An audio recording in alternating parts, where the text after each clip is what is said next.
జయరామ్ గారు నమస్తే అండి. సార్ ఎలా నమస్తే చూడాలి అండి. పోలవరం ప్రాజెక్టునైతే అంతర్జాతీయ నిపుణుల బృందం పరిశీలించింది, సలహాలు సూచనలు కూడా ఇస్తున్న పరిస్థితి. మరి రాబోయే రోజులైనా ఇది పూర్తవుతుందంటారా? అంటే దీంట్లో 2 అంశాలను మనము గమనించాలి. సార్. ఒకటొచ్చేసేమో ప్రజాక్షేమము, సో వాటికి సంబంధించిన పనులు. ఇంకొకటొచ్చేసేమో రాజకీయ లబ్ధి, సో రాజకీయ నాయకులకొచ్చే లాభం. ఈ 2 అంశాలు విడివిడిగా మాట్లాడాల్సిన అవసరం కంపల్సరీ ఉంది. సో రాజకీయ నాయకులు డెఫినెట్‌గా రాజకీయాలు మాట్లాడతారు. లేదనుకుంటే వాళ్ళకు వెసులుబాటు ఉన్న అంశాలు మాత్రమే మాట్లాడుతుంటారు. సో ఇక్కడ పోలవరానికి సంబంధించిన అంశాల లోపల పోలవరం ప్రాజెక్ట్ కింద ఎన్ని ముప్పు గ్రామాలు ఉన్నాయి, ఎంతమందిని ముప్పు గ్రామాలు వెళ్ళిపోతున్నాయి, ఆ ముప్పు గ్రామాల్లో ఉన్న ప్రజలకు ఇప్పటి వరకు ఏమైనా చెల్లింపులు జరిగాయా అని, లేదు అనుకుంటే అక్కడ ఉన్న ఆదివాసీలు కావచ్చు, ఎస్సీలు, ఎస్టీలు అత్యధికంగా ఉన్న ప్రాంతం. ఇక్కడ ఈ ప్రాంతంలో ఉన్న వాళ్ళకు భూములు కోల్పోయిన వాళ్ళు ఉన్నారు, గృహాలు కోల్పోయిన వాళ్ళు ఉన్నారు, అనేక ఇబ్బందులు స్టిల్ ఇప్పటికి కూడా పడుతున్న వాళ్ళు ఉన్నారు. కానీ వాళ్ళకు నిజంగా క్షేమం కోసము ఇప్పటి వరకు రాజకీయ పార్టీల విషయం పక్కన పెట్టేస్తే మాట్లాడిన దాఖలాలు చాలా తక్కువ. రాజకీయ పార్టీలు, ప్రభుత్వాలు మాత్రము, అంటే 2 సార్లు, 3వసారి ఇది ప్రభుత్వము ఫామ్ అయింది. ఒకసారి టీడీపీ, ఒకసారి వైసీపీ, ఇప్పుడు మళ్ళీ టీడీపీ. ఈ 3 పర్యాయాల ప్రభుత్వం లోపల ప్రజలకు ఏమైనా చెల్లింపులు జరిగాయి అంటే 0. ఇది మాట్లాడాలి. ఇప్పటి వరకు ఏమైనా జరిగాయంటే 0. అంటే ఇది లేకుండా ఎంతసేపు పోలవరం చుట్టే ఎందుతుందంటే అది రాజకీయం. ఇది రాజకీయం మాట్లాడితే రాజకీయ నాయకులకు ప్రయోజనాలు ఉంటాయి, రాజకీయ అంశాల మీద ప్రయోజనాలు ఉంటాయి తప్పితే, అంటే ప్రజలకు వీళ్ళేదో మనము ఒరగబెడుతున్నాము చేస్తున్నాం అనే అంశాన్ని మాత్రమే ప్రజల ముందు తీసుకెళ్తుంటారు తప్ప ప్రజలకు పెద్దగా దీనివల్ల ఉపయోగాలేము. కానీ ప్రజలకు ఇక్కడ కోల్పోయిన నివాసితులైన ప్రజలు కోల్పోయిన భూములకు కానీ, గూడు కోల్పోయిన బిడ్డలకు కానీ ఏమైనా మనకు చెల్లింపులు జరిగాయి అంటే లేదు. దీని మీద లేదు అనే విషయానికి ఇక్కడ మేము 3 సందర్భాల లోపల 3 కమిటీలలో నేను భాగస్వామిని, 3 కమిటీలతో నేను వెళ్ళి అక్కడ పరిశీలన చేస్తే అక్కడ పోలవరంతో కోల్పోయిన ముప్పు గ్రామాలలో కోల్పోయిన ఏపీ తెలంగాణ ప్రభుత్వాలు ఎవరు పట్టించుకోరు.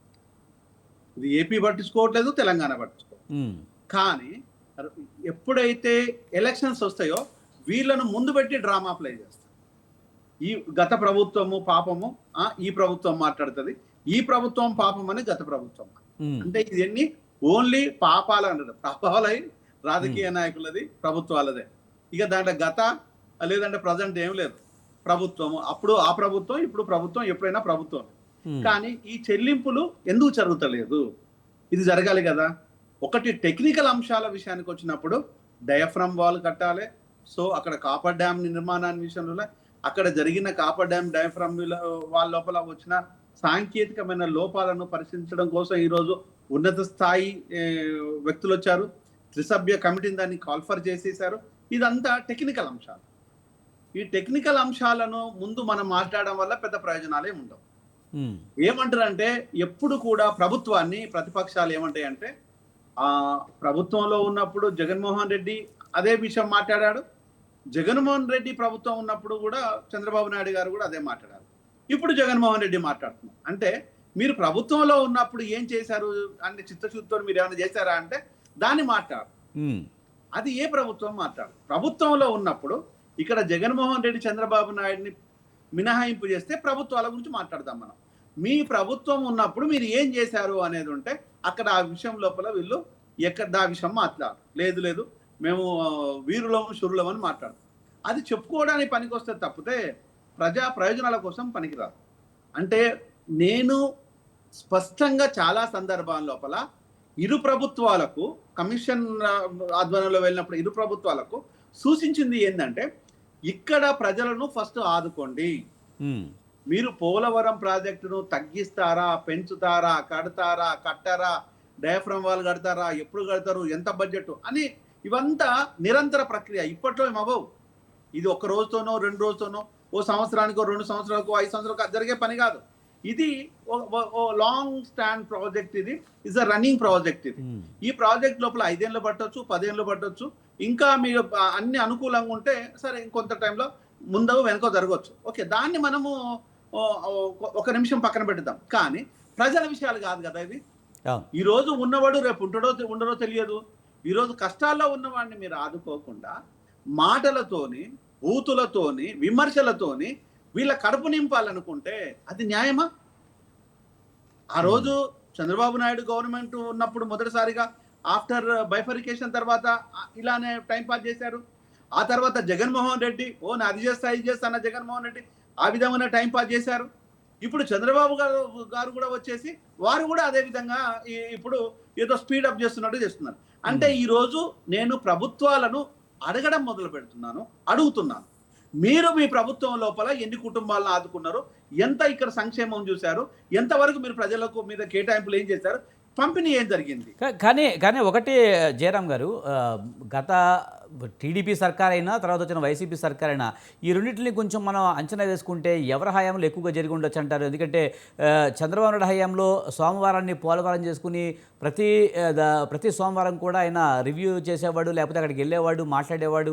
పనులు కొంత స్పీడప్ అయినట్టు కనిపించాయి. వాళ్ళు అధికారం నుంచి దిగిపోయేటప్పటికి దాదాపుగా 80% పనులు అయిపోయాయని చెప్పుకున్నారు. కానీ వైసీపీ వచ్చిన తర్వాత అది డయాఫ్రామ్ వాల్ కూలిపోవడం వల్లే మేము చేయలేకపోయామని చెప్తున్నారు, కరోనా వచ్చిందని చెప్తున్నారు. ఈ రెండు ప్రభుత్వాల విషయంలో ఇప్పటి వరకు జరిగిన పనులు ఎవరి హయాంలో ఎక్కువగా జరిగి ఉంటాయని అంటారు? అంటే పనులను మనం కళ్ళ ముందు కనిపించే విధానం దాన్ని కనుక గమనించినట్లయితే డెఫినెట్గా టీడీపీ హయాంలో ఆ పనులను కానీ లేకపోతే పరిశీలన కానీ జరిగింది, అలా డిస్ప్యూట్ లేదు. ఇక మన వైఎస్ జగన్మోహన్ రెడ్డి విషయానికి వచ్చినప్పుడు ఇక్కడ రివర్స్ టెండరింగ్ పేరుతోని కాలయాపన జరిగింది. అక్కడ రివర్స్ టెండరింగ్ తోని ఇంకేదో పోలవరం లోపల ఏదో అన్యాయం జరిగిపోతుంది, అవినీతి ఉందనే దాన్ని ఒకటి జరిగింది. అప్పటి ప్రధానమంత్రి గారు కూడా కొంత కన్ఫ్యూజన్ కారణమయ్యారు. అంటే ఈరోజు పోలవరం అనేది చంద్రబాబు గారు ఒక ఏటీఎం లాగా ఉపయోగించుకుంటున్నారు అనే ఒక కన్ఫ్యూజన్ కూడా క్రియేట్ చేశారు. ఒకవేళ కనుక అదే కనుక మీరు ఏటీఎం అనే దాని మీద స్టాండ్ ఉన్నట్టు అయితే అప్పుడు ఏటీఎం అయింది, ఇప్పుడు ఏటీఎం కాదా? వైసీపీ గవర్నమెంట్ ఏటీఎం కాలేదా? ఒక టీడీపీ గవర్నమెంట్ లోనే ఏటీఎం అయిందా? ప్రాజెక్ట్ అనేది ప్రభుత్వాలకు ఏటీఎం, ఇది అర్థం చేసుకోవాలి. ప్రాజెక్ట్ అనేది అక్కడ జగన్మోహన్ రెడ్డి ఉన్నాడా చంద్రబాబు నాయుడు అన్నారు కదా బ్రదర్, ఒక్క నిమిషం మీకు అర్థమవుతుంది. నన్ను షార్ట్ గా ఒకటే కనకరావు గారు, మీరు సీనియర్ నాయకులు మీకు అన్ని విషయాలు తెలుసు. మాలాంటి వ్యక్తులను నేను ఒక ప్రజలకు సంబంధించిన డాక్టర్ని, ఒక మెడికల్ డాక్టర్ని. నేను మాట్లాడితే ప్రజల శ్రేయస్ కోసం మాత్రమే మాట్లాడతాను, పార్టీ శ్రేయస్ కోసం మాట్లాడను. నాకు చంద్రబాబు నాయుడు చుట్టం కాదు, సేమ్ టైం వచ్చేసి జగన్మోహన్ రెడ్డి చుట్టం కాదు. రెండు ప్రభుత్వాలు అంటే ఏటీఎం అంటే డబ్బులు ఉంటాయి కదా, మీరు చెప్పిన పాయింట్నే లేవనెత్తుదాం. ముఖ్యంగా కేంద్రం నిధులు విడుదల చేయడంలో పెరిగిన అంచనాకు సంబంధించిన నిధులు విడుదల చేయడంలో జాప్యం చేస్తుంది. నిజంగా అంతగా రాష్ట్ర ప్రభుత్వమే ఖర్చు పెడుతుందని చెప్తున్నారు. అదే ఇప్పుడు నేను చెప్పదలుచుకున్నది ఏంటంటే, ఇక్కడ ప్రభుత్వాలు ఏ ప్రభుత్వం ఎంత పని చేసిందా అంటే ఇక్కడ ప్రభుత్వం జరగలేదు. ఏది వైసీపీలో ప్రభుత్వం వర్క్ జరగలేదు, జరిగినట్టుగా యాక్ట్ చేశారా? మీరు చేసిన కేటాయింపులు మీరు ఎంత కేటాయింపులు చేశారండి ఇప్పటి వరకు? ఎన్ని వందల కోట్ల కేటాయింపులు చేశారు, ఎంత వరకు చేశారంటే దాన్ని మన ఫింగర్ టిప్స్ పైన చెప్పొచ్చు. అది అవినీతి విషయానికి వస్తారా? రివర్స్ టెండరింగ్ మీరు అవినీతి అని చేశారు కదా. రివర్స్ టెండరింగ్ అనేది అవినీతి ఉందని చేశారు. మరి రివర్స్ టెండరింగ్ లోపల ఎంత అవినీతిని బయట పెట్టారు, అది ప్రశ్న కదా. రివర్స్ టెండరింగ్ తెచ్చినప్పుడు మీరు రివర్స్ టెండరింగ్ పేరు మీద కాలయాపన చేశారు. ఆ కాలయాపన లోపల మీరు బయట పెట్టి అవినీతి ఎంత, అది చెప్పాలి కదా. ఇది ఒక ప్రశ్న ఇప్పుడు వైసీపీకి. నెక్స్ట్ తెలుగుదేశం పార్టీ విషయానికి వచ్చినప్పుడు వర్క్ జరుగుతున్న క్రమం లోపల ఒక కన్ఫ్యూజన్ క్రియేట్ చేసింది అప్పుడు ప్రధానమంత్రి గారు. ఓకే, పార్టీల మధ్యలో విభేదాలు ఉండొచ్చు, ప్రభుత్వాల మధ్యలో అప్పుడు స్టేట్ గవర్నమెంట్ సెంట్రల్ గవర్నమెంట్ విభేదాలు ఉండొచ్చు. కానీ ఇక్కడ ఇబ్బంది కలిగింది పోలవరం ప్రాజెక్ట్ కోసం కదా. పోలవరం ప్రాజెక్ట్ దాన్ని ఆ ఇబ్బందులను దృష్టిలో పెట్టేసుకొని అప్పుడు చంద్రబాబు నాయుడు గారు ఏమన్నారంటే మేము మా ఫండ్స్ తో చేస్తామని చెప్పారు. అది పాసిబులేనా? స్టేట్ గవర్నమెంట్ ఫండ్స్ ను సెంట్రల్ గవర్నమెంట్ చేయాల్సిన ప్రాజెక్ట్ మీద పెట్టడం అనేది ఎంతవరకు అంటే ఇది ఒక పొలిటికల్ డ్రామా. ఇది కూడా చంద్రబాబు నాయుడు గారు మాట్లాడకుండాల్సిన మాట. ఇది ఎప్పుడు కూడా స్టేట్ ఫండ్ని ఎక్కడ కేటాయించాలి, సెంట్రల్ ఫండ్ని ఎప్పుడు కేటాయించాలి, ఎప్పుడు తెచ్చుకోవాలనేది చంద్రబాబు నాయుడు గారి లాంటి వ్యక్తులకు మనం చెప్పాల్సిన పని లేదు. ఎందుకంటే is having good knowledge, same time వచ్చేసి వెరీ గ్రేట్ ఎక్స్పీరియన్స్. అది మనం చెప్పాల్సిన పని లేదు. కానీ ఈరోజు మనం మాట్లాడుతున్నామంటే ఆ రోజు మీరు మాట్లాడిన మాట తప్పు కాబట్టి ఈరోజు మేము మాట్లాడుతున్నాం. రైట్. ఆ రోజు మీరు కరెక్ట్గా మాట్లాడితే ఈరోజు మేము మాట్లాడాం కదా. మిమ్మల్ని అప్రిషియేట్ చేసుకుంటూనే ఈ లోపాలను మేము డెఫినెట్గా చెప్పాల్సి వస్తుంది. ఇక నెక్స్ట్ ఈరోజు సెంట్రల్ గవర్నమెంట్ దాన్ని టేక్ ఓవర్ చేసుకోవాల్సిన బాధ్యత సెంట్రల్ గవర్నమెంట్ మీద ఉంది. సెంట్రల్ గవర్నమెంట్ ఈరోజు ఏపీ గవర్నమెంట్ లో ప్రభుత్వం లోపల భాగస్వాములుగా ఉన్నారు. ఈరోజు జనసేన కావచ్చు, బీజేపీ కావచ్చు, టీడీపీ కావచ్చు. రేపు మీరు ఎలక్షన్లకు పోవాలంటే మేము పోలవరం ప్రాజెక్టు మేము తీసుకోము, ఆ స్టేట్ గవర్నమెంట్ అంటే స్టేట్ గవర్నమెంట్ మీరు భాగస్వాములే కదా అనేది ఒక ప్రశ్న వస్తుంది. లేదు మేము తీసుకుంటామంటే మరి ఎప్పుడు తీసుకుంటారు అనేది ఒక ప్రశ్న వస్తుంది. అంటే ఈరోజు ఏ వేలు చూపించినా కూడా ఆ సెంట్రల్ గవర్నమెంట్ వైపే సూచిస్తుంది. ఇప్పుడు సెంట్రల్ గవర్నమెంట్ దీన్ని బాధ్యతతో కూడుకున్నట్టుగా దీన్ని పరిశీలించాలి, పరీక్షించాలి, పనులను సక్రమంగా వేగవంతంగా జరగాలి.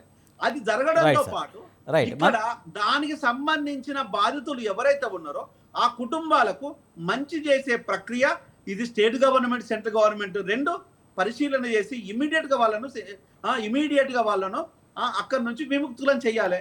ఇది ఏది జరగకుండా మీ ఇక్కడ ఏ కమిటీలు వచ్చినా, ఏ కమిటీలు చేసినా, ఏ దేశం నుంచి వచ్చినా కూడా ప్రజలకు ఒరిగేది ఏం లేదు. ఒక పొలిటికల్ డ్రామా లాగానే మాలాంటి వాళ్ళని చూస్తాం, ప్రజలకు అదే చెప్తాం.